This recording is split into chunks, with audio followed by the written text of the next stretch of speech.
नमस्कार। क्यूज के इस ऑनलाइन प्लेटफॉर्म पर आप सभी का हार्दिक अभिनंदन और स्वागत है। उम्मीद और आशा करता हूँ कि आप सभी स्वस्थ होंगे, मस्त होंगे और निरंतर अपने स्वाध्याय में व्यस्त होंगे। आज हम हमारे राजस्थान के जो दो टॉपिक रह गए थे, पहले राजस्थान की उत्पत्ति और राजस्थान के प्राचीन भौगोलिक नाम, आज उनके संबंध में हम चर्चा करेंगे।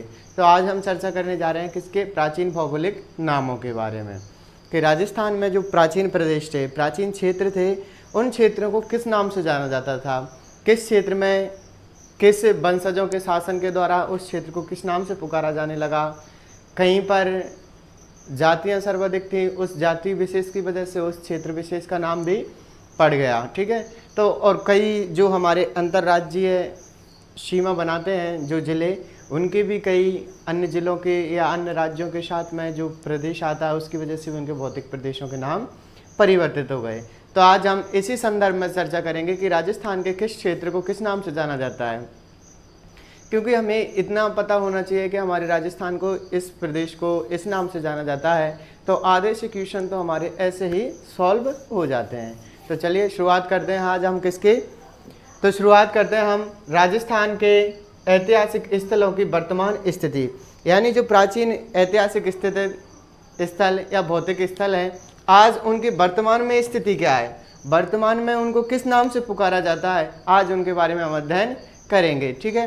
तो चलिए शुरुआत करता हूँ एक बार फिर पुनः आपका इस कक्षा के अंदर। तो आज हम क्या पढ़ने जा रहे हैं? तो प्राचीन और ऐतिहासिक भौगोलिक स्थितियों के संबंध में। तो एक लाइन जो याद आ रही है, चलो ठीक है, रहने दो आगे। ठीक है।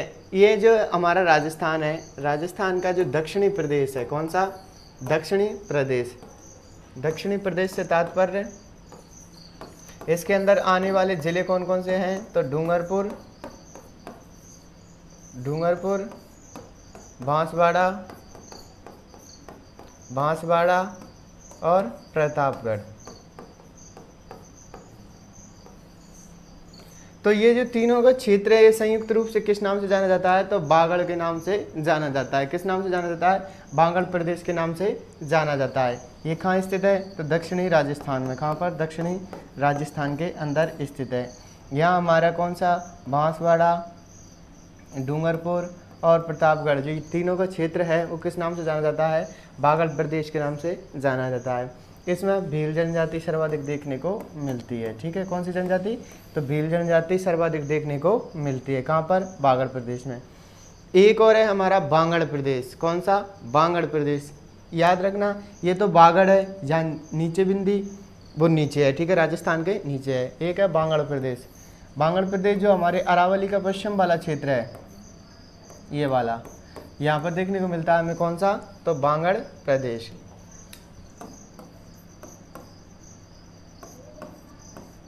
बांगड़ प्रदेश। ठीक है। विशेषकर जो शेखावाटी का क्षेत्र है, जिसके अंदर चुरू सीकर के क्षेत्र आते हैं, उसे हम किस नाम से जानते हैं? उसे बांगड़ प्रदेश के नाम से जानते हैं। किस नाम से? बांगड़ प्रदेश। और ये कौन सा है? बागड़ प्रदेश। ठीक है। तो बागड़ कहाँ है? नीचे, और बांगड़ कहाँ है? ऊपर। इस बिंदी का खेल याद रखना। तो ये जो अरावली के पश्चिम वाला पार्ट है, ये वाले, इसमें क्या मिलता है हमें? बांगड़ प्रदेश देखने को मिलता है, या इस क्षेत्र को बांगड़ प्रदेश के नाम से पुकारा जाता है। आगे बात करें हम,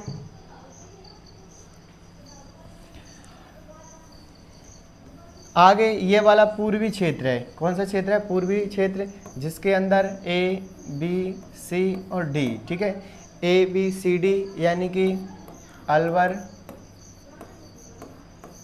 भरतपुर, करौली, धौलपुर। ये संयुक्त क्षेत्र को, इस संयुक्त क्षेत्र को मत्स्य संघ के नाम से जानते थे। किस नाम से जानते थे? मत्स्य संघ। मत्स्य संघ जो राजस्थान का एकीकरण था, उसके प्रथम चरण में शामिल थे। राजस्थान के एकीकरण के प्रथम चरण में।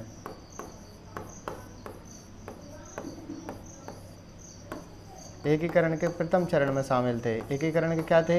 ये प्रथम चरण में शामिल थे। कौन? मत्स्य संघ। कौन कौन से आते हैं? अलवर, भरतपुर, करौली और धौलपुर किसके अंदर आते हैं? मत्स्य संघ में। मत्स्य संघ का राजस्थान में प्रथम चरण के अंदर विलय किया गया था। तो ये कौन सा होगा हमारा? मत्स्य संघ। यहीं से एक और याद रखना, जो चंद्रावती है, चंद्रावती, चंद्रावती कहा जाता है सिरोही को। किसको? चंद्रावती। चंद्रावती किसका नाम है? तो सिरोही का। किसका नाम है? सिरोही का। ठीक है। यहीं से और आगे बात करें तो अलवर और भरतपुर में, अलवर और भरतपुर आगे देख लेते हैं। यही पूर्वी क्षेत्र ए और बी, इसमें सिर्फ ए और बी शामिल है, यानी कि अलवर और भरतपुर सम्मिलित हैं। इसको बोल देते हैं हम मेव क्षेत्र या मेवात। ठीक है, ठीक है। क्योंकि यहाँ पर क्या था, जो मेव जनजाति थी उसकी सर्वाधिक होने के कारण इस क्षेत्र का नाम क्या पड़ गया? इस क्षेत्र का नाम मेवात क्षेत्र पड़ गया। किसका? तो भरतपुर और अलवर का। भरतपुर और अलवर के क्षेत्र को किस नाम से जाना जा लगा है? मेवात क्षेत्र के नाम से। किस नाम से? मेवात क्षेत्र के नाम से। कारण, क्योंकि यहाँ मेव जनजाति की अधिकता होने के कारण इस क्षेत्र को मेवात कहा जाने लगा। आगे बात करें हम, यहीं से एक और देखने को मिलता है, ये तो था मत्स्य संघ। एक देखने को मिलता है हमें मत्स्य जनपद। कौन सा? मत्स्य जनपद। जो अलवर और करौली तहसील हैं, अलवर और करौली अलवर और जो जयपुर की कोटपुतली तहसील है, अलवर और जयपुर की कोटपुतली तहसील है, उसको संयुक्त क्षेत्र से अलवर और जयपुर की कौन सी? कोटपुतली तहसील, इसको संयुक्त रूप से क्या कहा जाता था? तो मत्स्य संघ। क्या? मत्स्य जनपद। मत्स्य संघ में तो ABCD शामिल हो जाते। अब मत्स्य जनपद की राजधानी पूछ ली जाती है, तो राजधानी कहाँ है? तो राजधानी है इसकी विराटनगर। कौन सी? विराटनगर, या इसी को हम बोल देते हैं बहराट। बहराट के अंदर कहाँ पर है? तो मत्स्य जनपद की राजधानी कहाँ है? विराटनगर या बहराट में। कहाँ पर? विराटनगर या बैराट के अंदर। किसकी? मत्स्य जनपद। हमने बात की थी किसकी? हमने बात की थी मत्स्य संघ की। मत्स्य संघ में क्या शामिल था? मत्स्य संघ में शामिल थे हमारे A, B, C और D। ठीक है, ये क्षेत्र किसके अंदर शामिल थे? मत्स्य संघ में। जो राजस्थान का प्रथम एकीकरण का प्रथम चरण था उसके अंदर सम्मिलित थे। लेकिन ये मत्स्य जनपद आज अलवर और जो जयपुर की कोटपुतली तहसील है उसके क्षेत्र को संयुक्त रूप से क्या कहा जाता था?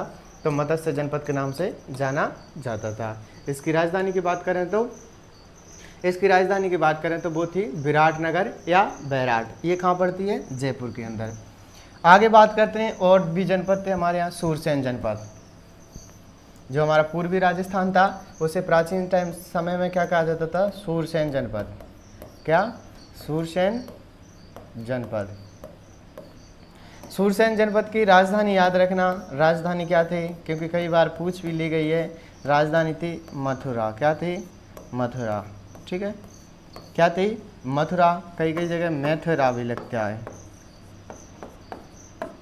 ठीक है, तो सूरसेन जनपद पूर्वी राजस्थान को कहा जाता था। किसको कहा जाता था? पूर्वी राजस्थान को। किसको? पूर्वी राजस्थान को क्या कहा जाता था? तो सूरसेन जनपद कहा जाता था। कौन सा जनपद? सूरसेन जनपद। राजधानी कहाँ थी? मथुरा। अभी बात कर ली हमने किस किस प्रदेश की? तो बागड़, दूसरा बांगड़, तीसरा मत्स्य, चौथा मत्स्य जनपद,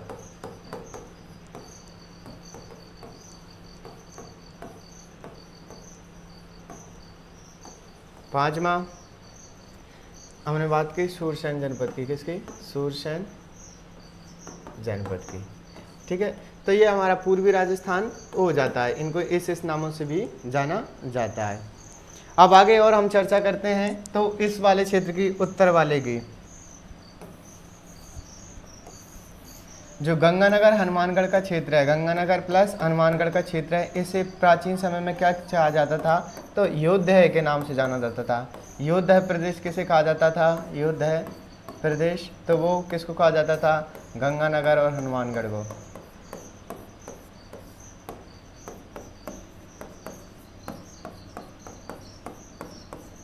हनुमानगढ़। ठीक है, फास्ट सुधारते चले इनको साथ में ही कि जो गंगानगर हनुमानगढ़ का था, ऐसे ही मैप बना लें। गंगानगर हनुमानगढ़ का क्षेत्र था, उसे प्राचीन समय में क्या कहा जाता था? तो योद्धा प्रदेश कहा जाता था। क्या कहा जाता था? योद्धा प्रदेश कहा जाता था। ठीक है, तो ये तो हो गया इसका। अब बात करते हैं हम, नीचे लिख लिया सबने? ठीक, आगे बात करते हैं हम यहाँ की। ठीक है, यहाँ पे है जालौर। अब जालौर तो ये वर्तमान नाम है, इसका प्राचीन नाम क्या था? तो इसका नाम था पहले जवालीपुर। क्या था? जवालीपुर। जवालीपुर नाम क्यों पड़ा? क्योंकि ये किसकी थी? ये जवाली ऋषि की तपोभूमि थी।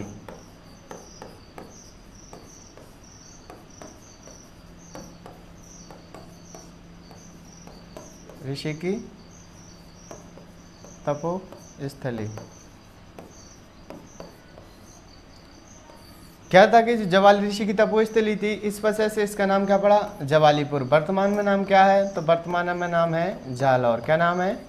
वर्तमान का नाम क्या है? तो वर्तमान में नाम देखने को मिलता है हमें जालौर। क्या देखने को मिलता है? जालौर। तो ये किसका हो गया? जालौर का। वापिस जवालीपुर, इसको प्राचीन समय में कहा जाता था, वर्तमान में जालौर। जवालीपुर जवाली ऋषि की तपोस्थली होने के कारण इसका नाम जवालीपुर पड़ा था। और ये कहाँ पर है? जालौर में। यहाँ पर क्या देखने को मिलते हैं? जाल वृक्ष की अधिकता भी देखने को मिलती है।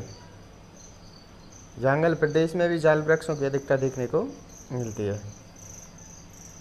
आगे बात करते हैं हम।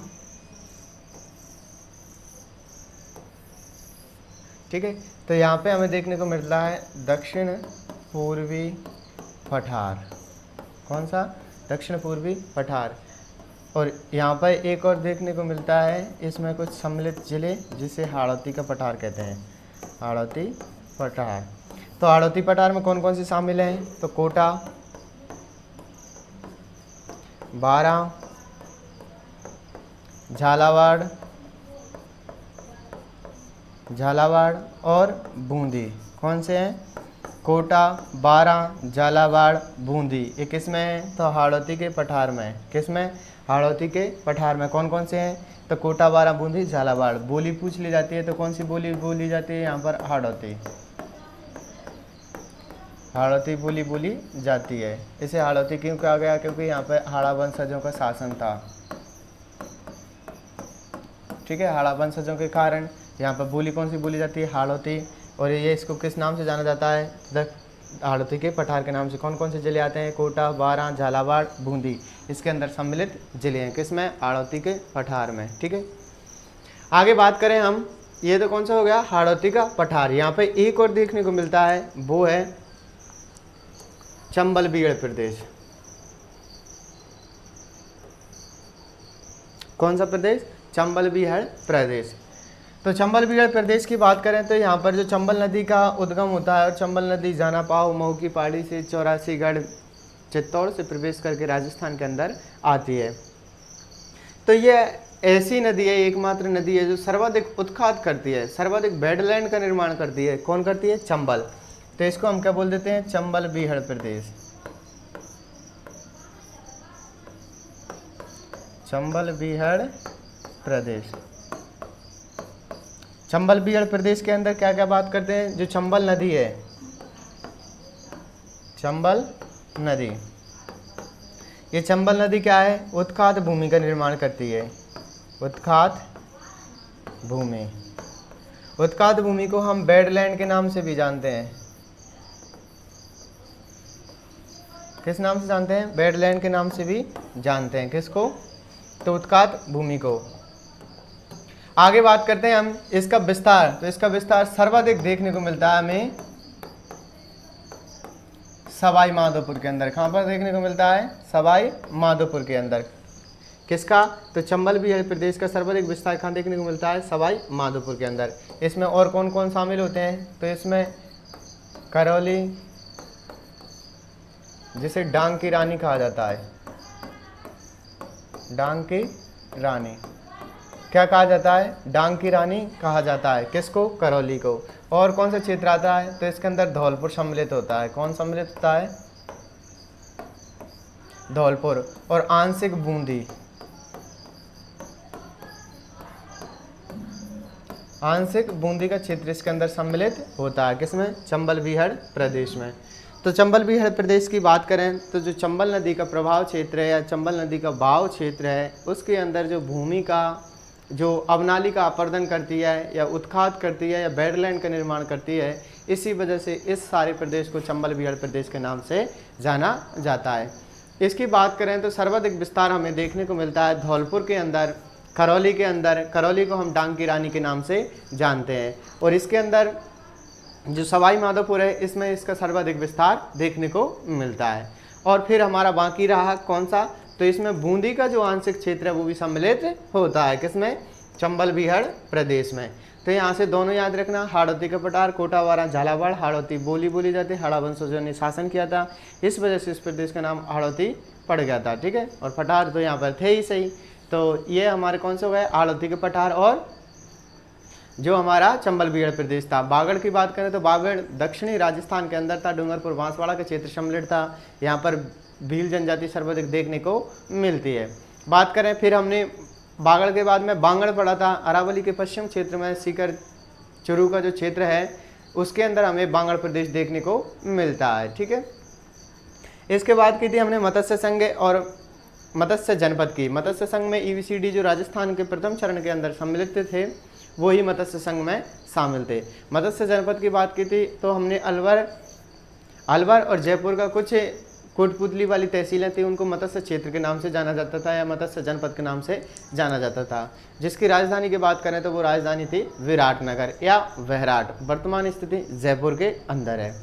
आगे बात की थी जालौर की। जालौर वाले क्षेत्र को जवालीपुर के नाम से जाना जाता था, क्योंकि जो जवाली ऋषि थे उनकी यह तपो स्थली थी। ऊपर बात की थी हमने योद्धा प्रदेश, गंगानगर हनुमानगढ़ का क्षेत्र है, उसे हम योद्धा प्रदेश के नाम से जानते हैं, ठीक है। तो ये अभी तक हमने पढ़ा था। अब और आगे चलते हैं, और भी बहुत सारे नाम हैं, ठीक है। तो फिर राजस्थान में और भी क्या क्या नाम है? तो एक मिलता है हमें मरु प्रदेश, ठीक है। कौन सा? मरु। मरु का मतलब समझ गए, क्या हो गया? मरुस्थल। मरुस्थल में सम्मिलित जिले हमारे कौन कौन से हैं? तो हमारे हालांकि सभी इधर अरावली के पश्चिम वाले में सभी में हमें मरुस्थल देखने को मिलता है, लेकिन मुख्यतः जो मरु प्रदेश है वो किसको कहा जाता है? तो हमारे जोधपुर, बाड़मेर और जैसलमेर को। किसको? जोधपुर, बाड़मेर, जैसलमेर को क्या कहा जाता है? मरु प्रदेश। तो बात करें कहाँ स्थित है? पश्चिमी राजस्थान में। मरुस्थल की अधिकता के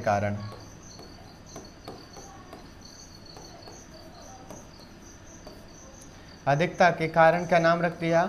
मरुस्थल के अधिकता के कारण इसका नाम पड़ गया मरु प्रदेश। कौन सा नाम पड़ गया? मरु प्रदेश। शामिल जिलों की बात करें तो जैसलमेर, बाड़मेर और हमारा जोधपुर, ठीक है। तो ये तीन जिले इसके अंदर सम्मिलित होते हैं, किसमें? मरु प्रदेश में, ठीक है। वापिस पश्चिमी राजस्थान में पाया जाता है। मरुस्थल की अधिकता के कारण मरु प्रदेश के नाम से जाना गया। इसके अंदर जैसलमेर, बाड़मेर और जोधपुर का क्षेत्र देखने को मिलता है। ये तीनों जिले सम्मिलित किए जाते हैं। एक होता है मेरू प्रदेश, ये तो था मरु और ये है मेरू। तो मेरू किसको कहलाता है? तो अरावली के क्षेत्र को हम मेरू के नाम से जानते हैं। अरावली का क्षेत्र, अरावली के क्षेत्र को प्राचीन समय में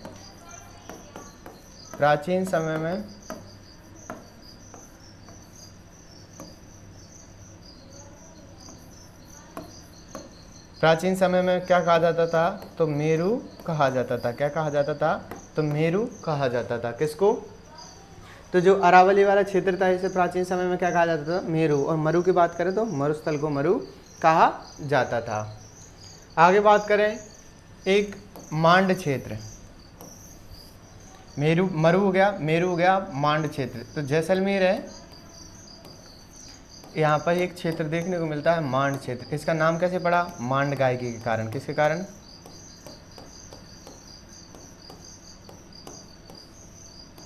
मांड गायकी के कारण इसका नाम क्या पड़ गया? तो इसका नाम पड़ गया मांड। किस जिले में देखने को मिलता है?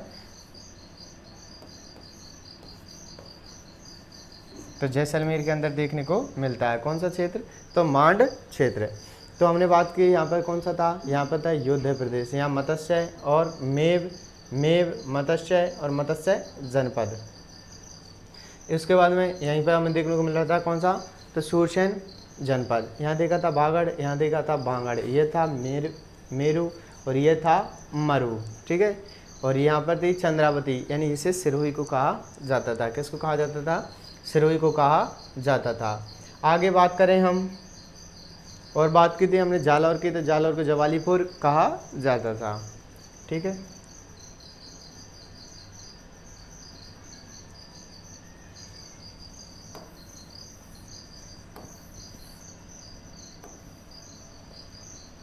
माल प्रदेश,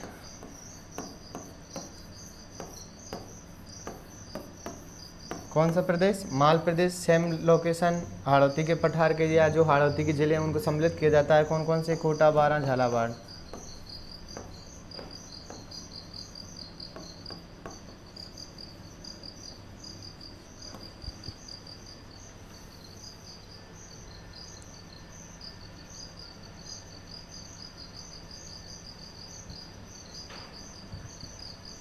किस किस को?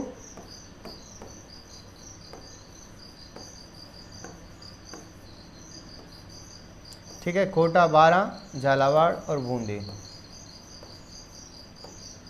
इनको क्या कहा जाता था? तो माल प्रदेश। एक है मालवा प्रदेश। कौन सा? मालवा प्रदेश। तो मालवा प्रदेश में याद रखना, यहाँ से उठाया जाता है प्रतापगढ़ को। किसको? प्रतापगढ़ को। और यहाँ से उठाया जाता है किसको? झालावाड़ को। किसको? झालावाड़ को। तो प्रतापगढ़, झालावाड़, इसे कहा जाता है मालवा प्रदेश, क्योंकि जो एमपी का मालवा का पठार है उससे ये सीमा या उसके स्पर्श में है, उसका हिस्सा है, इस वजह से इसका नाम क्या है? मालवा प्रदेश, ठीक है। कौन सा? मालवा प्रदेश। तो मालवा प्रदेश में कौन कौन से हैं? तो ये है हमारे डूंगरपुर और प्रतापगढ़ और झालावाड़ है। सॉरी कौन से हैं? प्रतापगढ़ और झालावाड़। प्रतापगढ़ और झालावाड़ किस में सम्मिलित है? तो ये मालवा प्रदेश में सम्मिलित है। किस में प्रदेश है? तो मालवा प्रदेश में सम्मिलित है। माल प्रदेश की बात करें तो जो हमारा हाड़ौती के पठार था या जो कोटा संभाग के ज़िले हैं वो किसके अंदर आते हैं? तो वो आते हैं हमारे किस में? माल प्रदेश में। और मालवा प्रदेश में कौन कौन से आते हैं? प्रतापगढ़ और झालावाड़ का क्षेत्र आता है। तो ये हो गया माल। और एक और मेल देखने को मिलता है मेवल, ठीक है। तो जो हमारा डूंगरपुर प्रतापगढ़ का क्षेत्र है, डूंगरपुर प्रतापगढ़ के क्षेत्र को मेवल भी कहा जाता है। क्या कहा जाता है? मेवल कहा जाता है। किसको? डूंगरपुर प्रतापगढ़ को।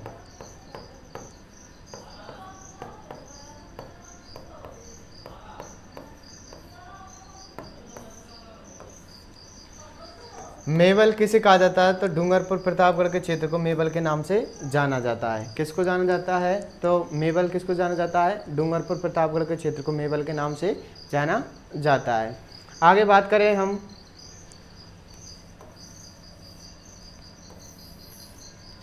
तो ये हमारा राजस्थान। अब राजस्थान में और भी कई क्षेत्र हैं जिनको जाना जाता है, जैसे नागौर।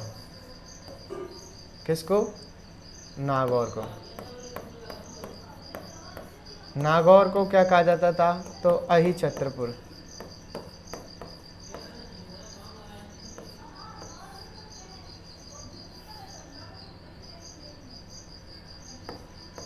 अहि छत्रपुर किस नाम से जाना जाता था? अहि छत्रपुर। ये क्योंकि यहाँ पे सांपों की दिक्कत थी, इसी वजह से इसका नाम क्या रख दिया? तो अहि छत्रपुर। अहि छत्रपुर किसका नाम था? तो नागौर को। किसको? नागौर को कहा जाता था। और अहि छत्रपुर से याद करें तो जो जांगल प्रदेश है,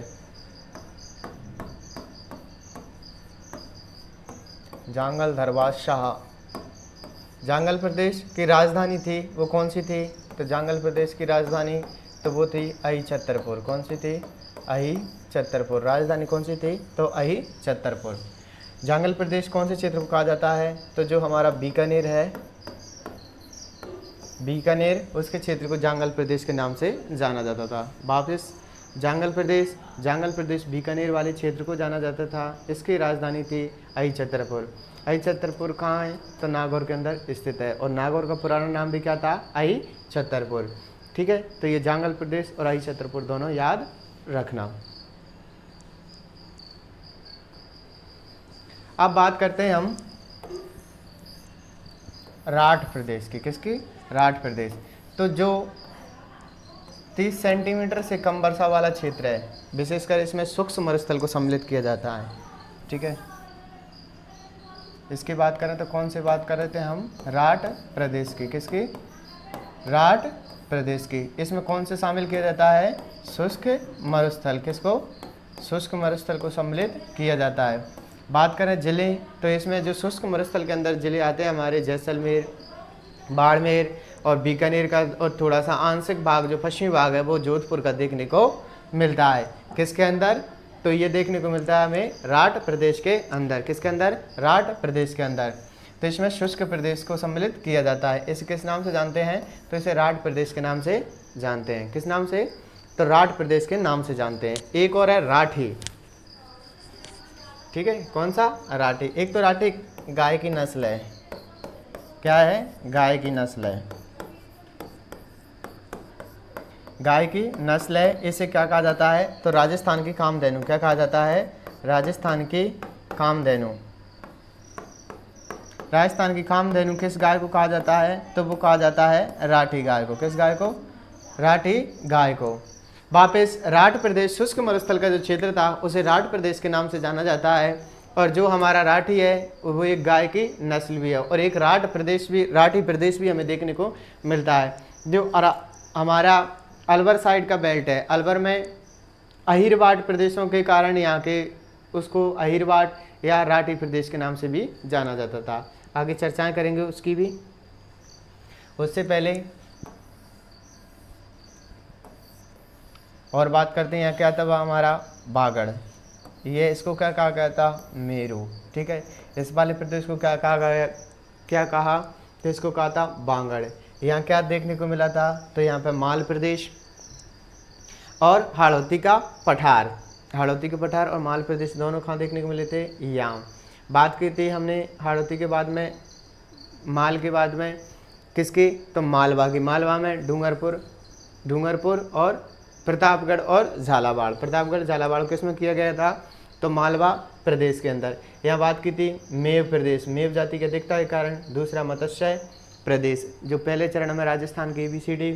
इसके बाद की थी मत्स्य जनपद, जिसकी राजधानी विराटनगर या बैराट थी। उसके बाद में बात की थी यहाँ जालौर की, तो जवालीपुर ऋषि के कारण जवालीपुर कहा गया था। चंद्रावती सिरोही का प्राचीन नाम था। मरु की बात करें तो मरुस्थल का प्राचीन नाम क्या था? मरु कहा जाता था, विशेषकर उन 4 जिलों में जहाँ पर मरुस्थल सर्वाधिक देखने को मिलता है। उसके बाद बात करें तो यहाँ पर बीकानेर की बात की थी। बीकानेर को क्या कहा गया था? जांगल प्रदेश। किस नाम से? जांगल प्रदेश। यहाँ पर बात की थी तो यहाँ पर क्या कहा गया था? तो इसको कहा गया था योद्धा प्रदेश, गंगानगर हनुमानगढ़ के क्षेत्र को। आगे यही बात की थी चंबल बीहड़ प्रदेश की। चंबल बीहड़ प्रदेश भी हमें यहाँ पर ही देखने को मिलता है। ठीक है, और बात की थी हमने किसकी? तो जो प्रतापगढ़ और डूंगरपुर का क्षेत्र था उसे मेवल कहा जाता था। प्रतापगढ़ डूंगरपुर के क्षेत्र को क्या कहा जाता है? तो मेवल कहा जाता है। चलिए आगे चलते हैं।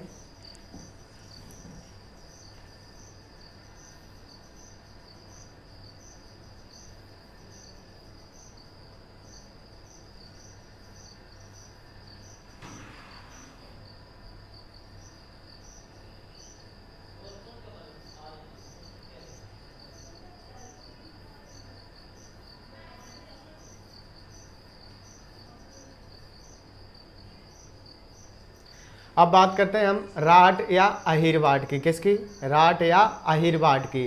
तो यहाँ पर किसका शासन था? यादव वंशजों के शासित होने के कारण इस क्षेत्र को हम किस नाम से जानते हैं? राठ या अहिरवाट। किस नाम से? राठ या अहिरवाट। इसके अंदर अलवर और कोटली जयपुर का क्षेत्र आता है। किसमें? राठ प्रदेश में।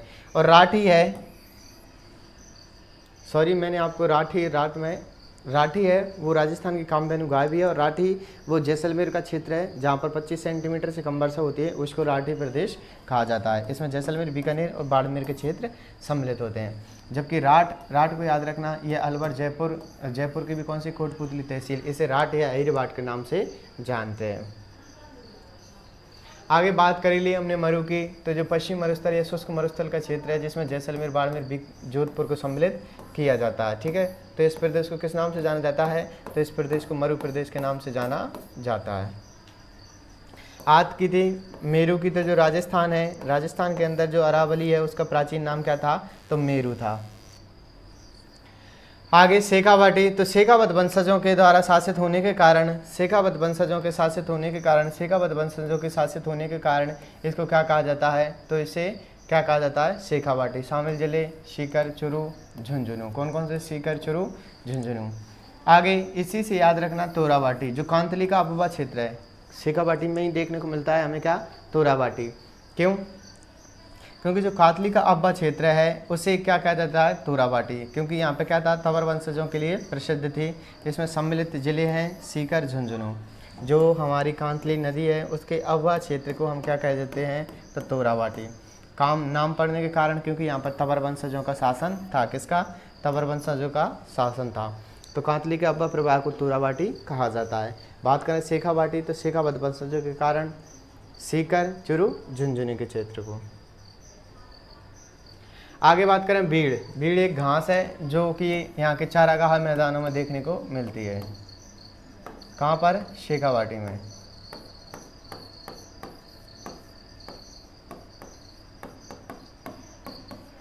चारागाह मैदानों में देखने को मिलती है, वो कौन सी है? तो वो है हमारी बीड़ घास। और एक बीहड़ की हमने बात कर ली, जो हाड़ौती के क्षेत्र में, जो चंबल नदी का अब्बा क्षेत्र है, उसे बीहड़ प्रदेश के नाम से जानते हैं।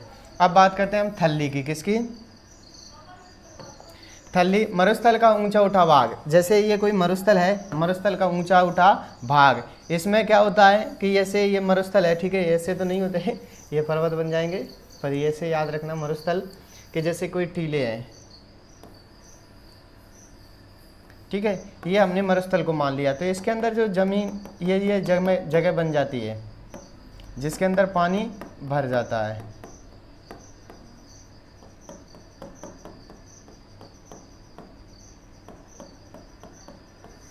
ठीक है, तो इसको क्या कह देते हैं? तो इसको कह देते हैं थल्ली। क्या कह देते हैं? थल्ली। किस नाम से जाना जाता है? तो थल्ली के नाम से जाना जाता है। तो मरुस्थल का ऊंचा उठा भाग और उसके नीचे जो जगह बन जाती है उसे हम थल्ली कहते हैं। तो यहाँ पर क्या है कि थल्ली प्रदेश में कोई भी नदी नहीं बहती। क्या होता है? कोई भी नदी नहीं बहती। और राजस्थान के एकमात्र 2 ही जिले हैं, बीकानेर और चुरू, जहाँ पर नदी प्रवाहित नहीं होती। कौन कौन से? बीकानेर, चुरू में नदी प्रवाहित नहीं होती। वापिस याद कैसे करेंगे? थल्ली जो मरुस्थल का ऊंचा उठा भाग है, उसके मध्य जो जमीन होती है जिसमें पानी आ जाता है या पानी रुक जाता है, उसे हम कह देते हैं थल्ली। ठीक है, और यहाँ पर क्या होता है कि कोई भी नदी देखने को नहीं मिलती। क्षेत्र शामिल होते हैं बीकानेर और चुरू का। कौन कौन से क्षेत्र सम्मिलित हैं? तो बीकानेर क्षेत्र और चुरू दोनों जिले में के अंदर क्या है? कोई भी नदी प्रवाहित नहीं होती। आगे बात करते हैं तल्ली पला या मरहो। ये मरुस्थल के मध्य तल को तल्ली कहा जाता है। ठीक है, ब्रजनगर, तो ब्रजनगर की बात करें तो ब्रजनगर 2 हैं, एक तो ब्रजनगर और एक ब्रजनगर।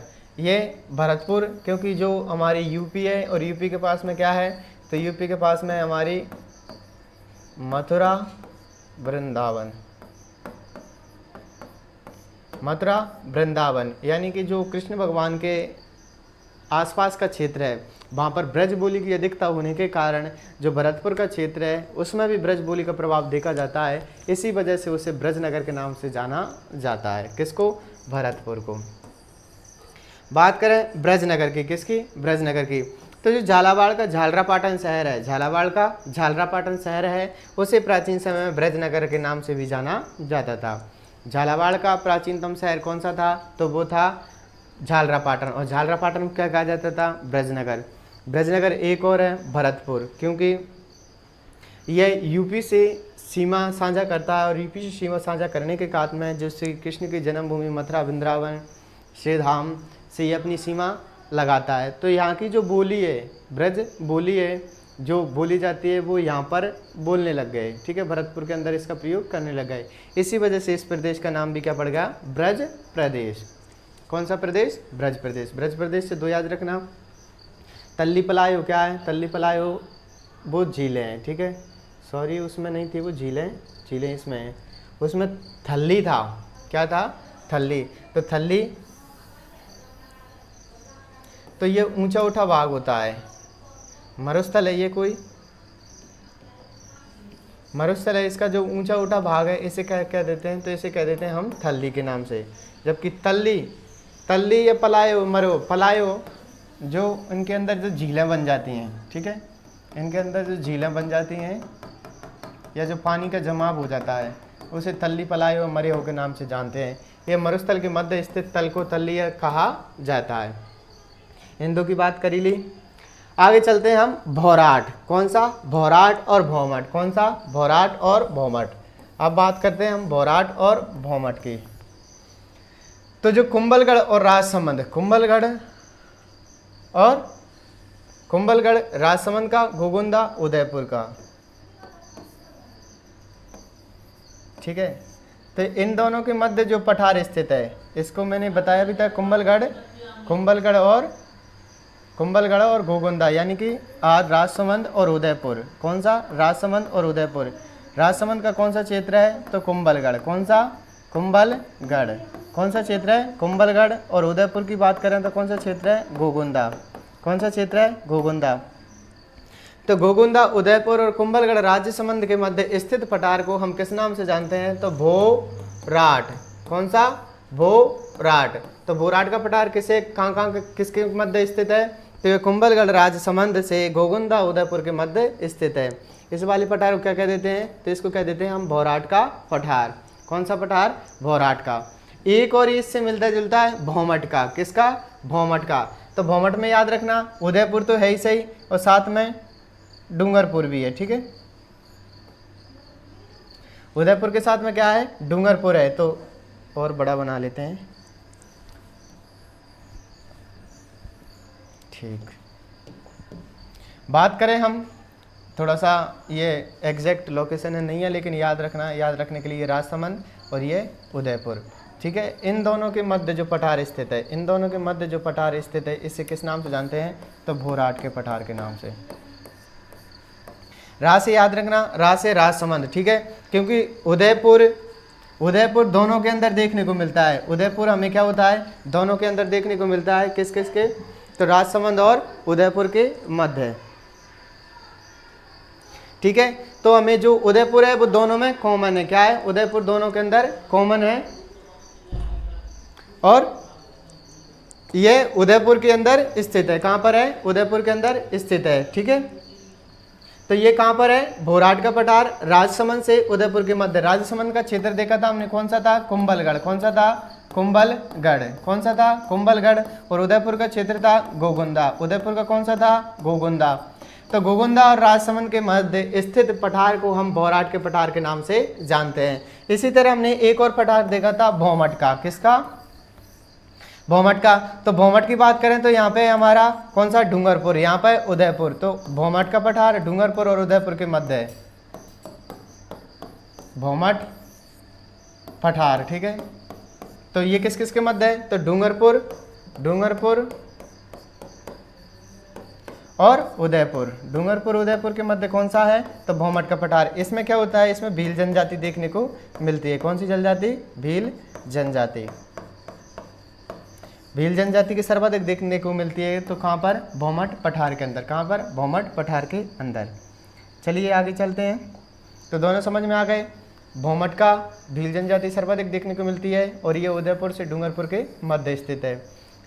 याद रखना दोनों में उदयपुर है, लेकिन इसमें राजसमंद है और इसमें क्या है, डूंगरपुर। तो ठीक है, कैसे याद रखोगे, तो इसके लिए ट्रिक बना लो आप। तो राहु, क्या, राहु। राजसमंद उदयपुर, राजसमंद का कुंभलगढ़ तो आ ही जाएगा, और गोगुंदा का उदयपुर तो हमें याद हो जाएगा। गोगुंदा कहाँ है, उदयपुर में। कुंभलगढ़ कहाँ है, राजसमंद में। तो राहु से याद रख लेना। कैसे, क्योंकि इसके अंदर भी क्या आता है, रा। तो यहाँ से आप रा को कनेक्ट कर सकते हैं।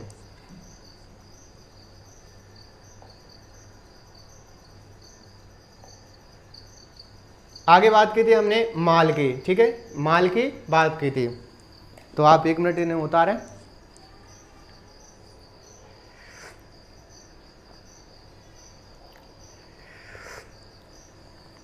माल प्रदेश के अंदर सम्मिलित कौन सा था? तो जो हाड़ौती का पठार है, हाड़ौती का पठार है, उसे क्या कहा गया? माल प्रदेश। किस नाम से जाना गया? माल प्रदेश के नाम से। इसकी बात करें कि इसका निर्माण कैसे हुआ था, तो हमने पहले ही पढ़ लिया था जब इनका भौगोलिक प्रदेशों में पढ़ा था कि बेसाल्ट लावा की चट्टानें थी। बेसाल्ट लावा के निर्माण, बेसाल्ट लावा के उत्खनन से या बेसाल्ट लावा के जमने से ये चट्टानों का निर्माण हुआ, ठीक है। किसका? तो ये माल प्रदेश का। कोटा, बूंदी, बारां, झालावाड़ इसके अंदर सम्मिलित जिले हैं। आगे बात करें मालव की, किसकी? मालव की। तो हमने देख लिया मालवा पठार का भाग है कौन सा? मालव। और सम्मिलित जिले कौन कौन से हैं? तो प्रतापगढ़ और झालावाड़। कौन से? प्रतापगढ़ और झालावाड़। किसके अंदर? तो मालव प्रदेश के अंदर।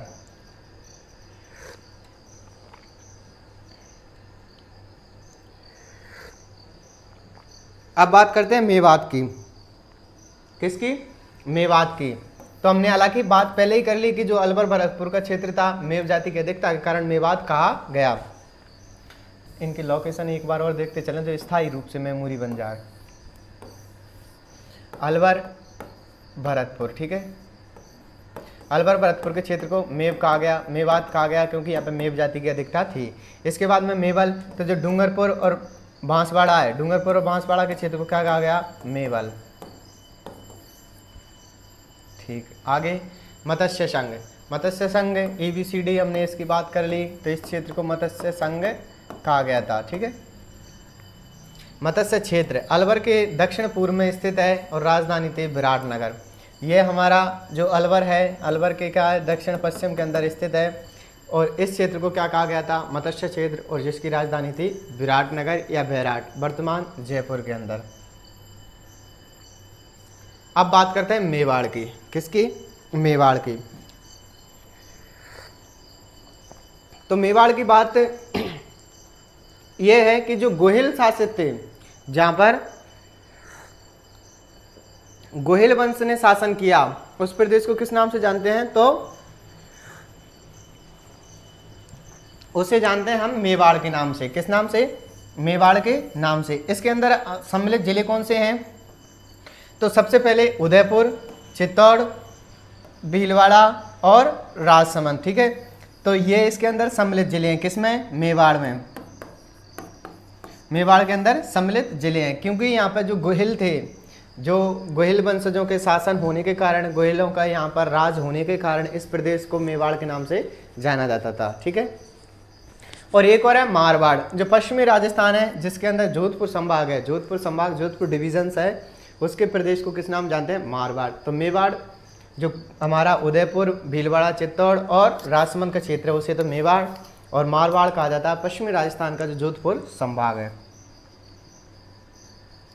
आगे बात करते हैं मेरवाड़ा। तो अजमेर व आंशिक राजसमंद, अजमेर और राजसमंद का जो आंशिक भाग है उसे क्या कहा जाता है? मेरवाड़ा। क्योंकि हमारे यहाँ पे एक, जब राजस्थान में या पूरे भारत के अंदर ब्रिटिशों का हुकूमत थी, ब्रिटिशों का शासन था, तब एक हमारे यहाँ पे चीफ कमिश्नर प्रदेश हुआ करता था अजमेर मेरवाड़ा। कौन सा? अजमेर मेरवाड़ा।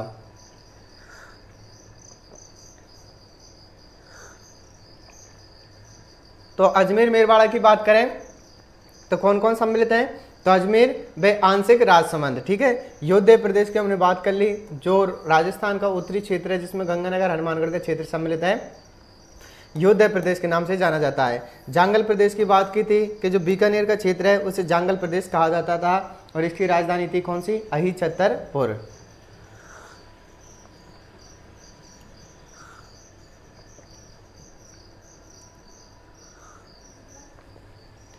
आगे चलते हैं।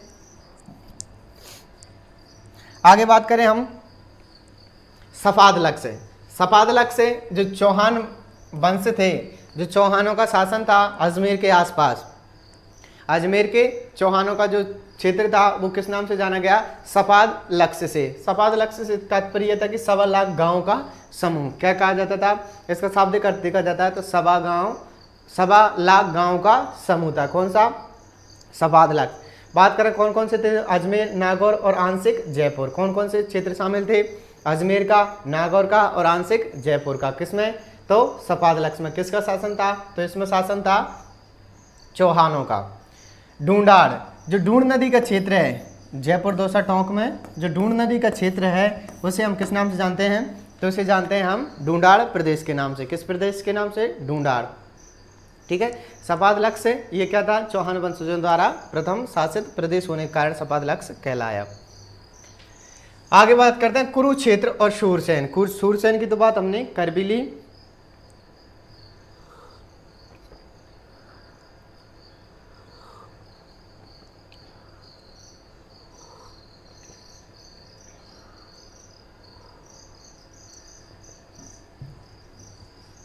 किसकी, कुरुक्षेत्र की। किसकी बात करते हैं, कुरुक्षेत्र की। तो जो अलवर है उसका जो नॉर्थ पार्ट है, जो उत्तरी क्षेत्र है उसको हम कुरुक्षेत्र के नाम से जानते हैं। और इसकी राजधानी थी इंद्रप्रस्थ। इंद्रप्रस्थ को क्या कहा जाता है वर्तमान में, दिल्ली। दिल्ली का प्राचीन नाम क्या था, तो इंद्रप्रस्थ। ठीक है, तो कुरुक्षेत्र की राजधानी इंद्रप्रस्थ। इंद्रप्रस्थ वर्तमान में क्या कहलाती है, दिल्ली। अलवर का जो उत्तरी क्षेत्र था उसे किस नाम से जानते हैं, कुरुक्षेत्र के नाम से जानते हैं। आगे सूरसेन। कौन सी, सूरसेन, जो पूर्वी राजस्थान था। पूर्वी राजस्थान को क्या कहा जाता था, तो सूरसेन कहा जाता था। इसकी राजधानी थी मथुरा। बात कर ली थी भरतपुर, करौली और धौलपुर का क्षेत्र इसके अंदर सम्मिलित हुआ करता था। आगे देखा हया है वंश या हया है प्रदेश। इसमें कौन सा था, हाड़ा वंश था। बूंदी कोटा का क्षेत्र सम्मिलित था। बूंदी कोटा का क्षेत्र सम्मिलित था। इसको क्या कहा गया, हया है। क्या कहा गया, हया है। आगे चंद्रावती सिरोही का प्राचीन नाम था। भूकंप रिद्धि, याद रखना चंद्रावती से भूकंप रिद्धि इमारतों की चट्टानों के साक्ष्य मिले हैं। कहाँ से, चंद्रावती। चंद्रावती किसका नाम था, सिरोही का। ऐसा नहीं कि इम्पोर्टेंट कोई सा नहीं है, सभी इम्पोर्टेंट है, पर क्वेश्चन फैक्ट से जहाँ से ज़्यादा पूछे जाते हैं उनको थोड़ा सा ज़्यादा मोस्टली पढ़ा जाता है। आगे बात करते हैं जवालीपुर। जवालीपुर की बात कर ली कि जवाली जो ऋषि थे उनकी तपोभूमि के कारण इसको क्या कहा गया, जवालीपुर कहा गया।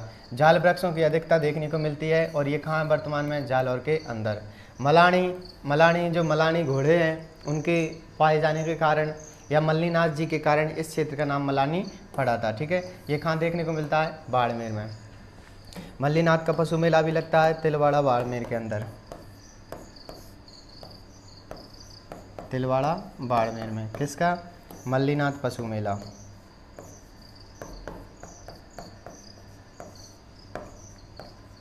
तो मल्लीनाथ पशु मेले का आयोजन कहाँ किया जाता है, तो तिलवाड़ा बाड़मेर के अंदर किया जाता है। मलानी प्रदेश बाड़मेर को कहा जाता है। और मलानी प्रदेश का नाम क्यों पड़ा, क्योंकि जो मल्लीनाथ जी थे, मल्लीनाथ जी के होने के कारण इस क्षेत्र को सभी मलानी प्रदेश के नाम से जानने लग गए थे। मलानी एक घोड़े की किस्म भी होती है। आगे बात करते हैं मांड। बात कर ली हमने, जो जैसलमेर है उसमें मांड गायकी का क्षेत्र होने के कारण क्या कहलाता है, मांड। बल्ल, जो मांड है उसके चारों ओर का प्रदेश है वो बल्ल के नाम से जाना जाता है। मंड के चारों ओर का जो प्रदेश है वो किस नाम से जाना जाता है, तो यह जाना जाता है किसके नाम से, बल्ल प्रदेश के नाम से। ये चंबल या डांग-बिगड़ प्रदेश की बात कर ली। चंबल नदी का अब्बा क्षेत्र, उत्कात स्थलाकृति है, सवाई माधोपुर में सर्वाधिक है। करौली ढांग की रानी कहलाती है। धौलपुर और आंशिक बूंदी का क्षेत्र सम्मिलित है किसमें, तो ये किसमें सम्मिलित है, तो ये है डांग प्रदेश या चंबल बिगड़ प्रदेश में। जो चंबल का अब्बा क्या हो रहा है इसके,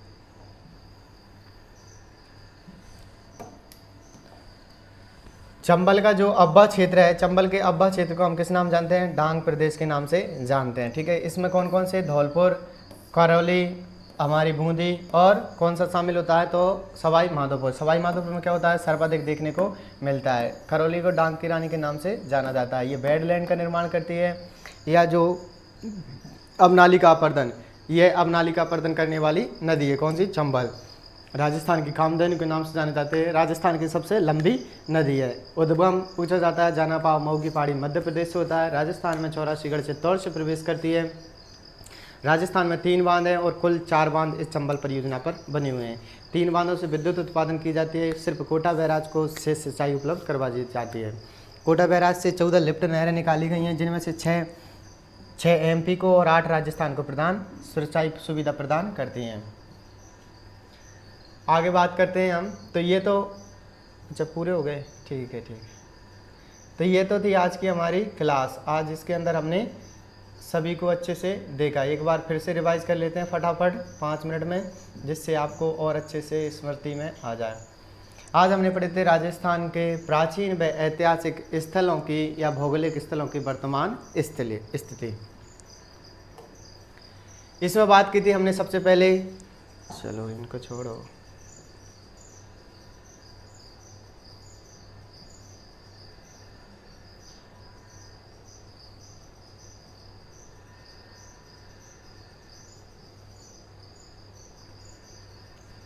ठीक है। यहाँ से जो बांगड़ प्रदेश है, बांगड़ प्रदेश कौन सा था, तो बांगड़ प्रदेश था ये अरावली के पश्चिम वाला पार्ट, पाली, नाग और सीकर का क्षेत्र आता है, और झुंझुनू अरावली के पश्चिम में। यहाँ पे बात की थी वो कौन सा था, बांगड़। कौन सा था, बागड़। कौन सा था, बागड़ प्रदेश।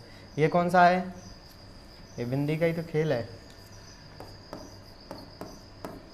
ये कौन सा है, तो ये है बागड़। और ये कौन सा था, बांगड़। इसमें डूंगरपुर, प्रतापगढ़, बांसवाड़ा को सम्मिलित किया जाता है। भील जनजाति सर्वाधिक देखने को मिलती है, दक्षिणी राजस्थान के अंदर स्थित है। ठीक है। यहाँ पर माही नदी यहाँ कर्करिका को 2 बार काटती है। यहीं हमें बेणेश्वर धाम, डूंगरपुर देखने को मिलता है, नवाटापुरा गांव के अंदर। ठीक है। यहाँ त्रिवेणी संगम है, सोममाही जाखम का।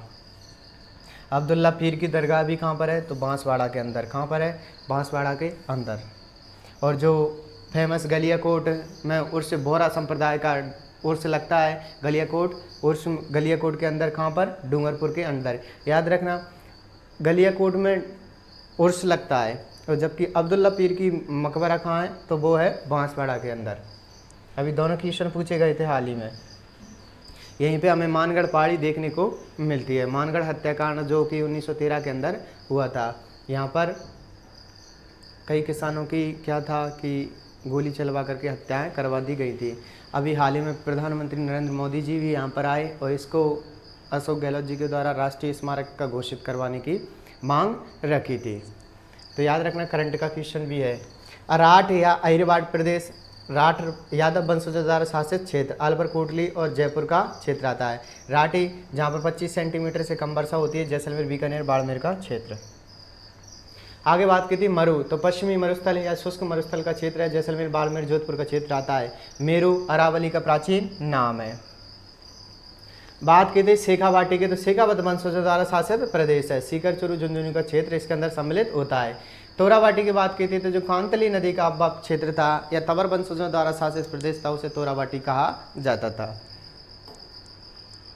आगे बात करें भीड़, जो कि कहाँ शेखावाटी में घास देखने को मिलती थी, उसे भीड़ कहा जाता था, जो चारागाह प्रदेशों में देखने मिलती है। उसके बाद में थल्ली, जो मरुस्थल का ऊंचा उठा हुआ भाग होता है, उसे थल्ली कहा जाता है।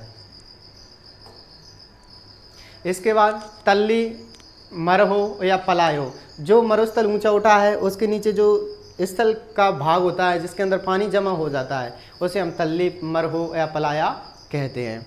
आगे ब्रजनगर, ब्रजनगर एक तो यूपी में है और एक झालावाड़ के झालरापाटन को ब्रजनगर के नाम से जाना जाता है। यूपी में ब्रज की बोली के कारण जाना जाता है, और इसको प्राचीन समय में झालरापाटन को ब्रजनगर के नाम से जाना जाता था। ब्रजनगर से नाम से 2। आगे बात करें भौराट, भौराट का पठार कुंभलगढ़ और गोगुंदा के मध्य यानी राजसमंद से उदयपुर के मध्य स्थित है। कौन सा, भौराट, राहु। ठीक है, याद रखना भौराट को। भौमट का पठार है जो हमारा उदयपुर है, और कौन सा है, डूंगरपुर। उदयपुर डूंगरपुर के मध्य कौन सा है, भौमट का। यहाँ पर भील जनजाति की सर्वाधिकता देखने को मिलती है। आगे बात करें, आगे था माल, तो जो हमारा हाड़ौती के पठार है उसे माल के नाम से जाना जाता है, जिसका निर्माण बेसाल्ट चट्टानों से या बेसाल्ट लावा से हुआ था। इसके अंदर कौन कौन से कोटा, बारां, बूंदी, झालावाड़ को सम्मिलित किया जाता है। दूसरा था मालम, तो प्रतापगढ़ और जो हमारा झालावाड़ है, जो कि मालवा के पठार से, एमपी का जो मालवा का पठार है उससे टच होने के कारण इसको क्या कहा गया, मालवा प्रदेश के नाम से जाना गया। आगे बात करते हैं तो मेवात की, जो अलवर भरतपुर का क्षेत्र था, अलवर भरतपुर का क्षेत्र था जिसके अंदर मेव जाति अधिक थी, इस वजह से इसको नाम दिया गया था मेवात। बात करें मेवल की तो डूंगरपुर बांसवाड़ा के क्षेत्र को मेवल कहा गया। आगे मत्स्य संघ, जो हमारे राजस्थान का एकीकरण था जिसके अंदर प्रथम चरण में अलवर भरतपुर धौलपुर करौली को सम्मिलित किया गया है, इस क्षेत्र को हम मत्स्य संघ के नाम से जानते हैं।